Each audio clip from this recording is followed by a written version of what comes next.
मार्गदर्शन से हम सबों को अवगत कराएंगे।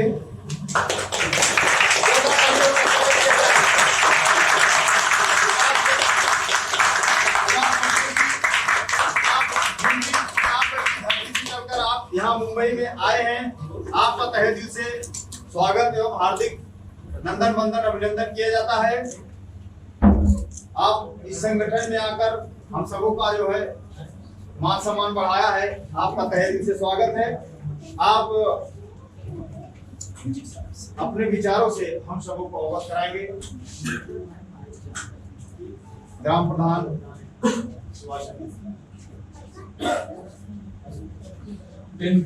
समाज विकास संघ की कोर कमेटी के सभी सदस्यगणों को मैं ग्राम प्रधान सुभाष चंद्र पटेल भारत के तमाम ऋषि मुनियों के चरणों में श्रद्धा सुमन अर्पित करते हुए इस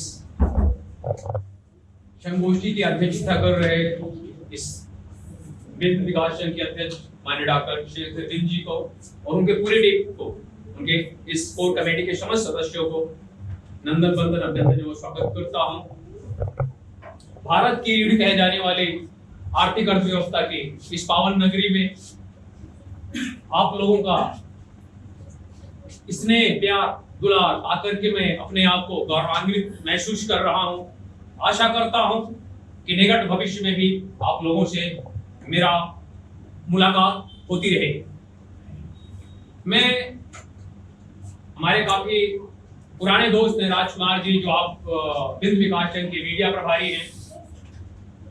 हमारा इनसे 2005 के पहले से संबंध है।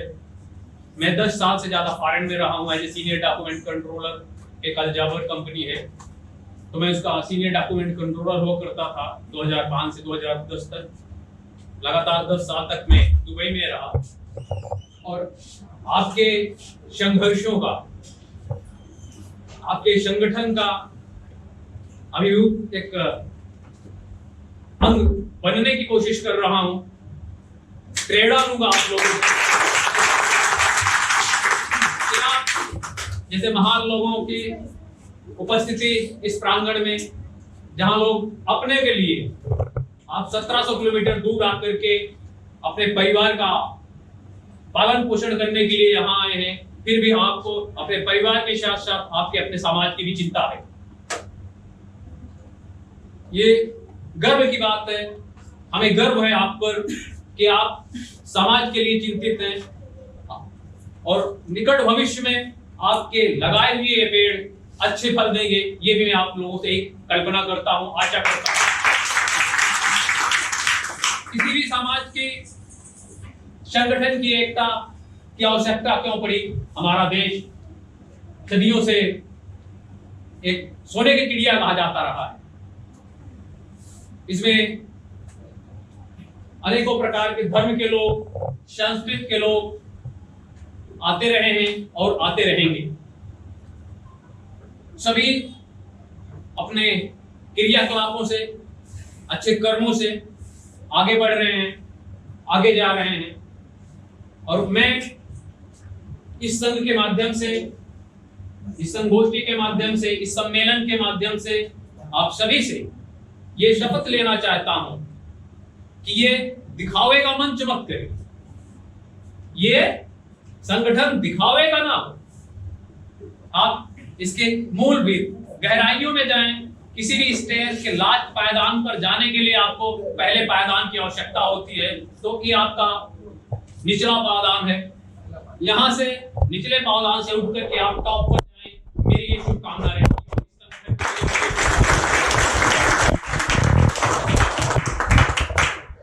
मैं पिछले 10 साल से लगातार ग्राम प्रधान सुभाष, मेरा कोई राजनीतिक बैकग्राउंड नहीं है। मैं 2010 में जब आया, पहली बार 2010 में चुनाव लड़ा, तो मैं 67 वोट से पहली बार चुनाव हार गया। 67 वोट से चुनाव हार गया, फिर मैं दुबई चला गया वापस। फिर 5 साल तक रहा, लेकिन शायद आप लोग अपने घर तो नहीं जा पाते होंगे जितना मैं दुबई से अपने घर आता। 10 साल में कम से कम 20 बार गया, 20 बार आया। केवल मेरा एक उद्देश्य होता है, एक ही एम होता है, एक ही गोल है, एक ही पर्पस है, वो है समाज का हर व्यक्ति, विशेष समुदाय को हम समाज नहीं कहते, भारत का हर व्यक्ति जो हमारे लेवल का हो वो हमारा समाज है। वो किसी जाति का समाज नहीं होता जहां 10 प्रकार के लोग इकट्ठा हो जाए, वो समाज है, वो संगठन है, वो सोसाइटी। तो एक ऐसे समाज की कल्पना आप लोग करते हैं और उसी कल्पना को मूर्त रूप देने के लिए आप इस प्रांगण में उपस्थित हुए हैं। और मैं 10 साल दुबई रहने के बाद फिर 5 साल बाद आया। मैं चुनाव 1 महीने पहले चुनाव के आया और चुनाव लड़ा। उस बार मैं 67 वोट से चुनाव जीता। ये मेरा दुर्भाग्य है कि मैं जिस ग्राम सभा का प्रधान हूं वहां की पॉपुलेशन 1/4 मतलब 1400 होती है और उसमें यादव भाई का कंट्रीब्यूशन 700 होता है। अकेले 700 लोग यादव जी हैं और मेरी अपनी कंट्रीब्यूशन जो मेरे उसमें ग्राम सभा मेरी बिरादरी के मेरे लोगों के योगदान 250 के आसपास होता है। मैं उस ग्राम सभा का प्रतिनिधित्व करता हूं। लोगों को लोग सोचते हैं कि ये व्यक्ति 250 वोट वाला 5-10 साल से लगातार प्रधान हो रहा है। क्यों? क्योंकि मैं हर तबके को, हर समाज के लोग को अपना मानता हूं और ये आप लोगों से आप लोग भी किसी भी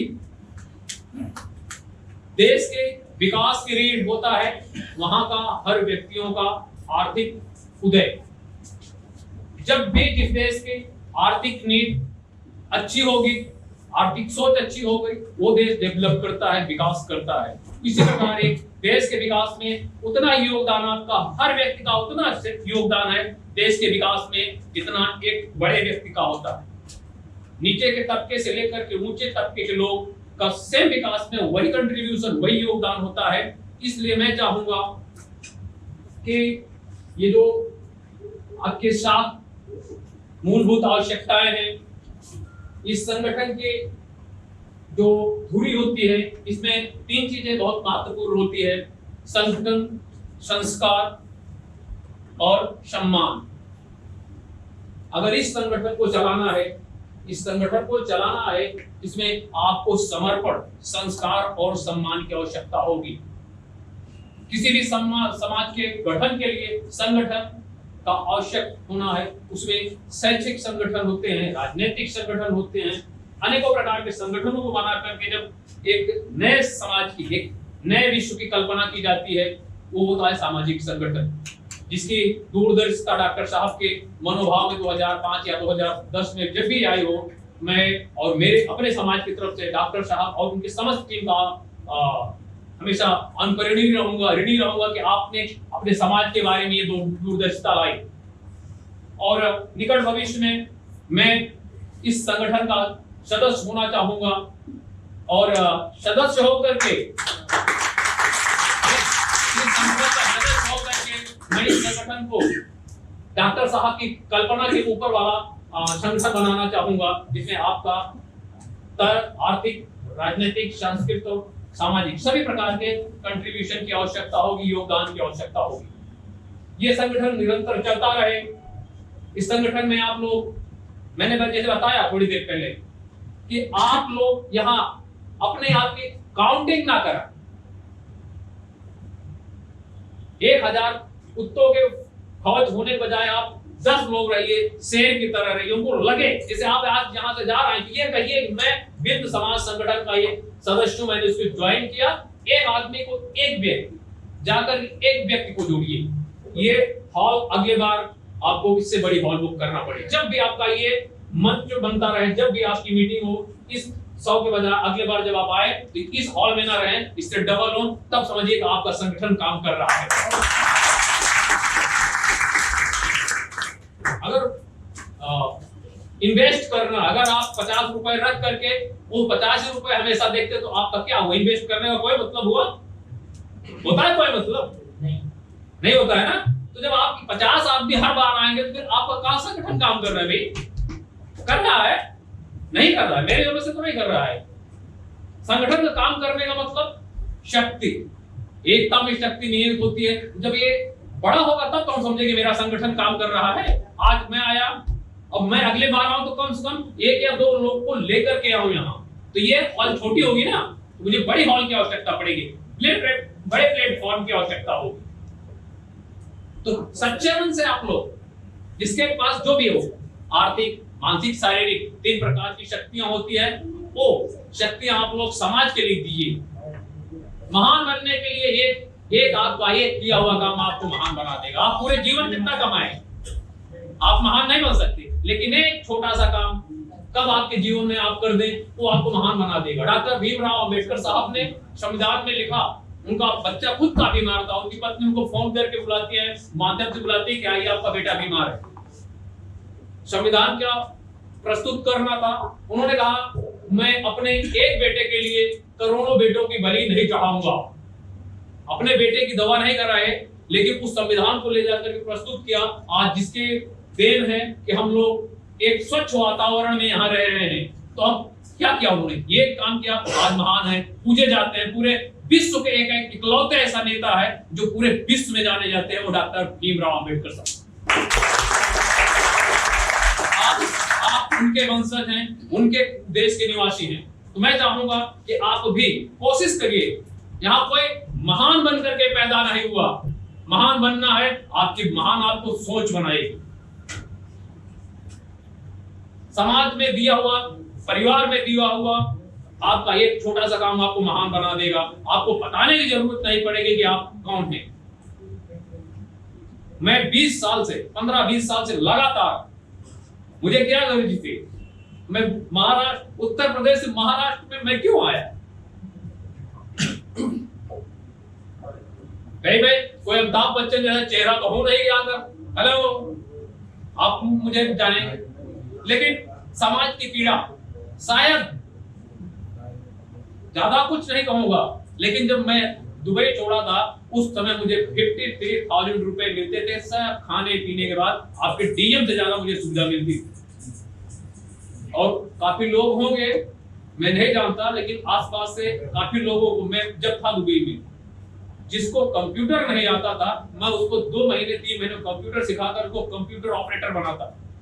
और काफी लोग मोड़ उड़ा के यहाँ भदोही में है, वहां के काफी लोग हैं, प्रेमचंद्र, तो कभी पूछेगा कि आप सुहास को जानते हैं? केवल मेरा नाम, दुबई को 70,000 कंपनी में मेरा नाम किसी ने सुहास नहीं मांगा है, केवल पटेल। ये मेरा टैग मार्क था, पटेल। चाहे वो पीडी हो, टीडी हो, सीडी, जो भी हो। दुबई में 10 साल में मैं सिंगल ऐसा व्यक्ति भारतीय रहा जो वहां के वतनियों को जरूरत पड़ने पर, अपने समाज के लोगों को जरूरत पड़े थे, मैं खुद उनके लिए मारने के लिए चला जाता था। ये मैं था।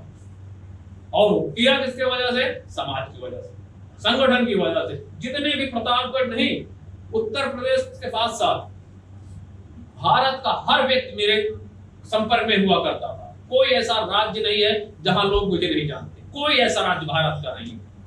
और कोई ऐसा राज्य नहीं है जिस राज्य से मैंने 1, 2, 4 आदमियों को वहां नौकरी नहीं करवाई। 55-60 हजार कमाने वाला 2005 में व्यक्ति वहां से क्यों यहाँ चला आया? मेरा, आप जहाँ नौकरी कर रहे हैं, ये मेरी मातृभूमि हुआ करती है। हमारे दादा यहाँ रहते थे, हमारे पिताजी यहाँ रहते हैं, हमारे 4 भाई रक्षा मंत्रालय में गवर्नमेंट जॉब करते हैं। ऑर्डर स्टेट आप लोगों ने सुना होगा, हम भर रहा, हमारे 4 भाई हैं, मैनेजर, इंजीनियर है, बैंक मैनेजर है, सब कुछ है। लेकिन मैं महाराष्ट्र में ही आता। मुझे समाज से, सबसे ज्यादा मुझे समाज से प्यार है। समाज को किसी भी व्यक्ति का हो, कोई भी हो, गरीब हो, वो जो गरीब है, जो सबसे निचले पायदान पर, मैं उसे अपना समाज मानता हूं, क्योंकि मैं उसी निचले पायदान पर हूं। तो आप लोगों ने अपने आज बहुत अमूल्य समय में से, जब आपको रेस्ट की आवश्यकता होती है, भाई आप लगातार काम करते हैं 8-8 दिन, 10 दिन, तो उसके बाद एक हफ्ते में 1 दिन रविवार को मिलता है, तो आप लोग समाज के लिए वो समय दिए। इसलिए मेरे पास शब्द ही नहीं, मैं किस शब्दों में आप लोगों का आभार व्यक्त करूं? कोई शब्द नहीं है। आप लोगों के मेरे शब्दों, मेरे तर्कश में कोई शब्द ही नहीं जिससे मैं आपको कह सकूं कि आप धन्यवाद के पात्र हैं। धन्यवाद कहकर के भी मैं अपने आप को गौरवान्वित नहीं कर पाऊंगा। आप लोगों से शब्दों के माध्यम से मैं आपका आभार व्यक्त नहीं कर सकता।